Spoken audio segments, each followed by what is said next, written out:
नमस्कार मित्रों, स्वागत है आप सभी का एक नए लर्निंग वीडियो में। आज हम स्टेट बैंक ऑफ इंडिया के स्टॉक का एनालिसिस करेंगे। इसमें स्टॉक के शॉर्ट टर्म टारगेट के साथ साथ स्टॉक के लॉन्ग टर्म पर भी व्यू बनाने का प्रयास करेंगे कि क्या स्टेट बैंक ऑफ इंडिया पर लॉन्ग टर्म के लिए इन्वेस्टमेंट करना सही है या नहीं। साथ ही साथ स्टॉक के टेक्निकल एनालिसिस करेंगे।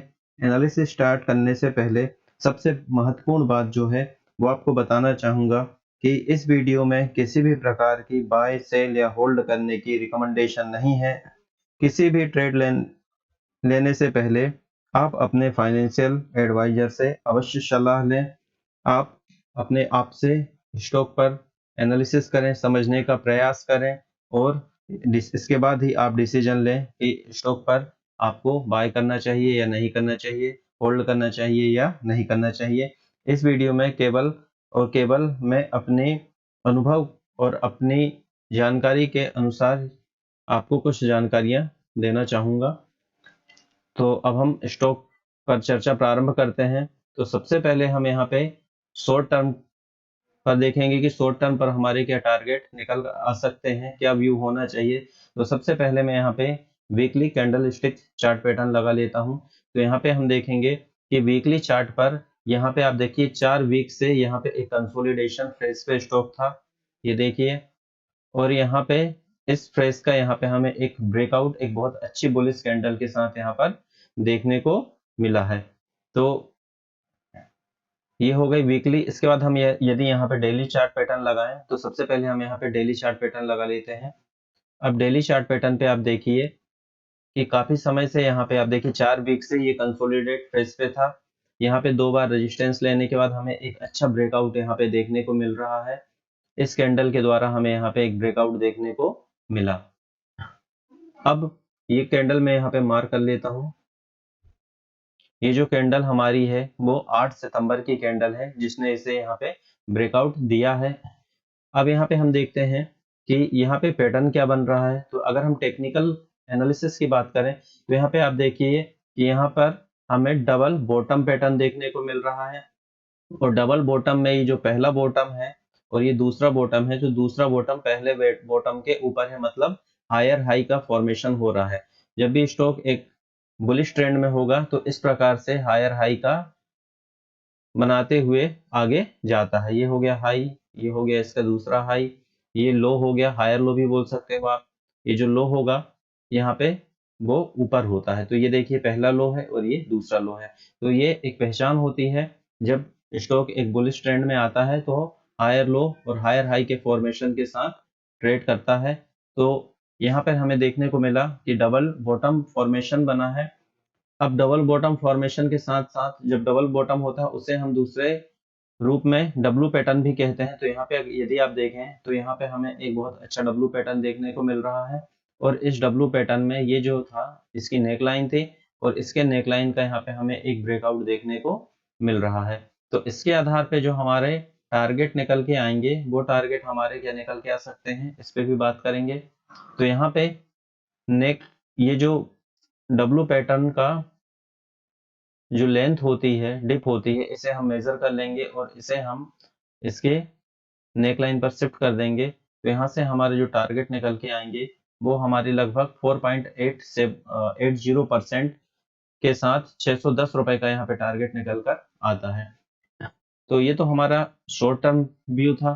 अब यहाँ पे हम देखते हैं कि चार्ट पे हमें और क्या क्या चीजें दिखाई दे रही हैं और क्या क्या किस प्रकार के पैटर्न बन रहे हैं। तो यहाँ पे यदि आप ध्यान से देखें तो यहाँ पर आपको एक ट्रेंड लाइन दिखाई दे रही है।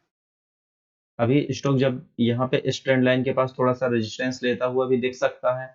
तो आप यदि आप इस स्थिति में ट्रेड करना चाहें तो एक ट्रेड तो हमारा डब्ल्यू पैटर्न के आधार पे यहाँ बनता है और दूसरा ट्रेड हमारा इसके ब्रेकआउट के ऊपर बनेगा।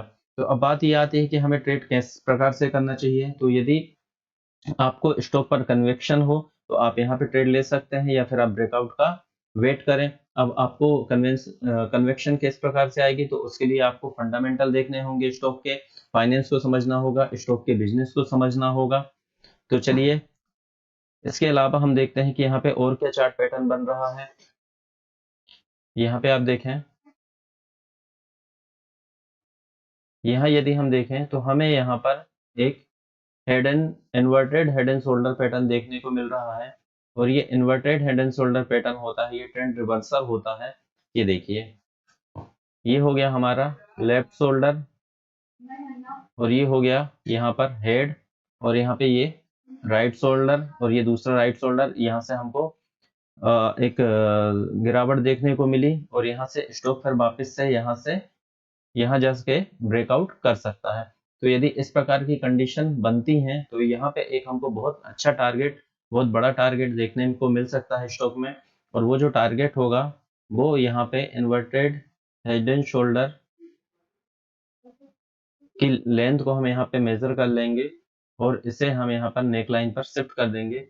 तो इसके अनुसार जो टारगेट हमारा निकल के आता है वो लगभग 750 रुपए के आसपास का निकल के आता है, और लगभग 20% की ग्रोथ यहाँ से हमको देखने को मिल सकती है। यहाँ से 20% की है, और यदि हम यहाँ से मेजर करें तो ये हमें ज्यादा देखने को मिलेगी। इससे भी हम मेजर करके देख लें कि यदि हम इसके हाई के ऊपर से भी ले लें तो यहाँ पे क्या हो सकता है। तो यहाँ पे लगभग हमें 27% के आसपास की ग्रोथ देखने को मिल सकती है। लेकिन सबसे पहले हमें ये देखना पड़ेगा कि यहाँ तक स्टॉक जा सकता है या नहीं जा सकता। उसके लिए हमें इसके फंडामेंटल को देखने होंगे। तो चलिए आगे की चर्चा करते हैं। यहाँ पर आप देखिए, यहाँ पे यदि हम डबल बॉटम के अनुसार देखें तो ये जो हाई है, इस हाई के ऊपर यदि यहाँ पे स्टॉक सस्टेन करता है तो यहाँ से हमारा ट्रेड इनिशिएट हो सकता है। एक बार फिर मैं आपसे कहना चाहूंगा कि ये केवल और केवल एजुकेशन पर्पस के लिए वीडियो बनाया गया जा रहा है। किसी भी प्रकार की बाय सेल या होल्ड करने की कोई सलाह नहीं है।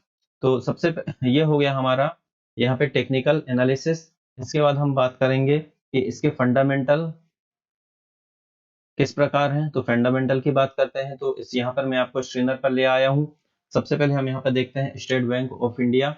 यहाँ पे इसका जो मार्केट कैप है 5,20,706 करोड़ रुपए का है। स्टॉक पीई 8.53 है। आरओसी 5.09 है, ये कम है। आरओई 16.5 है। तो आरओसी और आरओई यहाँ पे थोड़ा हमें कम देखने को मिल रही है। स्टॉक पीई 8.53 है और इंडस्ट्रियल पीई 12.2 है। तो इंडस्ट्रियल पीई के अनुसार यहाँ पे स्टॉक हमें थोड़ा सस्ता देखने को मिल रहा है। चलिए आगे चलते हैं। अब यदि यहाँ पे हम स्टॉक के पीई रेशो पे बात करें तो यहाँ पे देखिए स्टॉक पीई यहाँ पे हम लगा रहे हैं 10 ईयर का, या मैक्स भी लगा सकते हो आप। तो देखिए यहाँ पे स्टॉक पीई में देखिए अभी स्टॉक पीई जो है वो यहाँ पर 8.5 है। यहाँ आप देखिए 8.5 है। जब भी स्टॉक पीई 10 से नीचे आता है, यहाँ पे देखिए आप स्टॉक पीई यहाँ पे भी कम था 8.3। तो यहाँ से फिर देखिए कि वापस बहुत अच्छा यहाँ से हमको एक ग्रोथ देखने को मिलती है। यहाँ भी देखिए स्टॉक पीई 9.5 था, 10 से कम है। तो यहाँ पे आप देखिए एक ग्रोथ देखने को मिली है। इसके बाद देखिए यहाँ पर भी देखिए आप स्टॉक पी यहाँ पे भी कम था, तो फिर यहाँ से एक हमको ग्रोथ देखने को मिली। तो स्टॉक पीई के अनुसार भी देखें तो यहाँ से हमको एक अच्छी ग्रोथ देखने को मिल सकती है, क्योंकि स्टॉक की वैल्यूएशन बहुत कम है। चलिए इसके बाद यहाँ पे इसके कुछ प्रोस और कॉन्स से भी देख लेते हैं। तो company has delivered good profit growth 57.6 CAGR over last 5 year. तो लास्ट 5 ईयर में 57.6 CAGR रहा कंपनी का। Company has maintain a healthy dividend, 19.2% का डिविडेंड भी देती है। और company working capital required reduce from 160 day to 125 day. यहाँ पे यदि कौन की बात करें, ये कुछ नेगेटिव पॉइंट्स है, इसे भी समझना जरूरी है। Company has low interest coverage ratio. Company has delivered poor sales growth 8.54% over last 5 year. Company is low return on equity 12.6 last 3 year. Company की जो लाइबिलिटीज हैं वो अधिक है।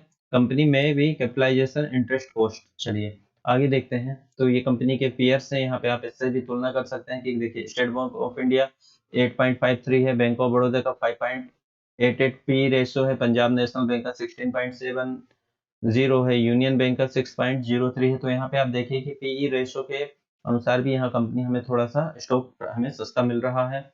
यदि हम यहाँ पे क्वार्टरली रिजल्ट की बात करें तो देखिए जून 2020 में 66,500 का क्वार्टरली रिजल्ट था। इसके बाद आप देखिए यहाँ पे जो रेवेन्यू है कंपनी का कंटिन्यूसली यहाँ पे हमें बढ़ता हुआ देखने को मिल रहा है, और जून 2023 में कंपनी का जो रेवेन्यू है वो 95,975 करोड़ है।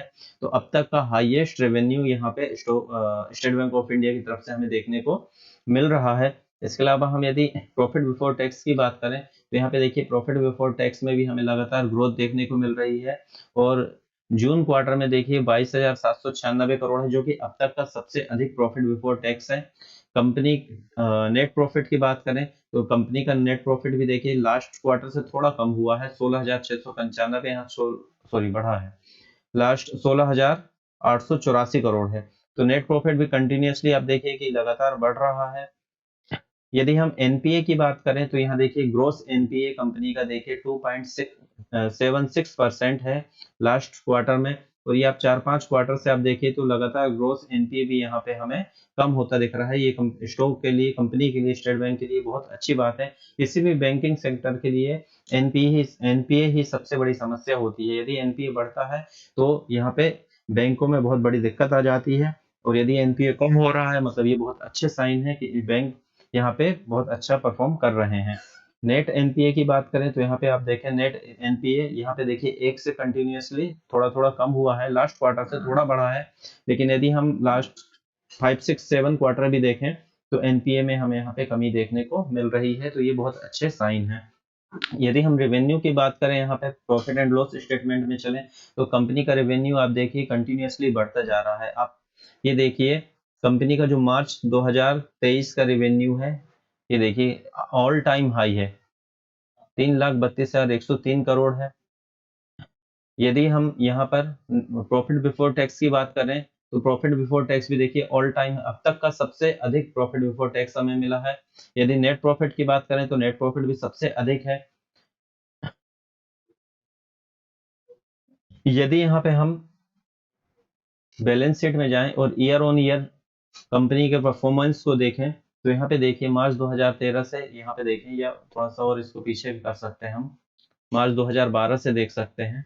मार्च 2012 में शेयर कैपिटल 671 करोड़ था और ये अभी 892 करोड़ है। रिजर्व की बात करें तो कंपनी के पास रिजर्व 83,280 करोड़ के थे, और अभी कंपनी के रिजर्व की बात करें तो 3,26,716 करोड़ का है। तो रिजर्व भी देखिए ऑल टाइम हाई में है, बहुत अधिक कंपनी ने अच्छा काम किया है, इसलिए इनके रिजर्व लगातार बढ़ रहे हैं। इसके बाद यदि हम यहाँ पे शेयर होल्डिंग पैटर्न की बात करें तो यहाँ पे आप शेयर होल्डिंग पैटर्न में देखिए कि प्रमोटर्स के पास 57.47% है, एफआईआई के पास 10.36% है, डीआईआई के पास 24.83 है, गवर्नमेंट के पास 0.03 और पब्लिक के पास 7.30। तो पब्लिक के पास यहाँ पे शेयर स्टॉक होल्डिंग बहुत कम है, जो कि एक बहुत अच्छे साइन है, क्योंकि जो स्ट्रॉन्ग हैंड्स होते हैं, हमारे बिग प्लेयर होते हैं, वो एफआईआई डीआई ही होते हैं, और जितना रिटेल पब्लिक के पास जितना अधिक स्टॉक होते हैं तो वो अच्छी कंडीशन नहीं कही जा सकती है। तो ये सारी चीजें थी स्टेट बैंक ऑफ इंडिया के बारे में। हमने देखा कि स्टेट बैंक ऑफ इंडिया के फाइनेंस हमें बहुत अच्छे देखने को मिल रहे हैं। रेवेन्यू देख लें, सेल्स देख लें, ये सबसे अधिक ऑल टाइम हाई पे है, और स्टेट बैंक ऑफ इंडिया इस क्वार्टर में यदि हम इसके प्रॉफिट की बात करें तो हाईएस्ट प्रॉफिट मेकिंग कंपनी है। तो ये सारी चीजें मैंने आपके सामने कंपनी स्टॉक के बारे में चर्चा की।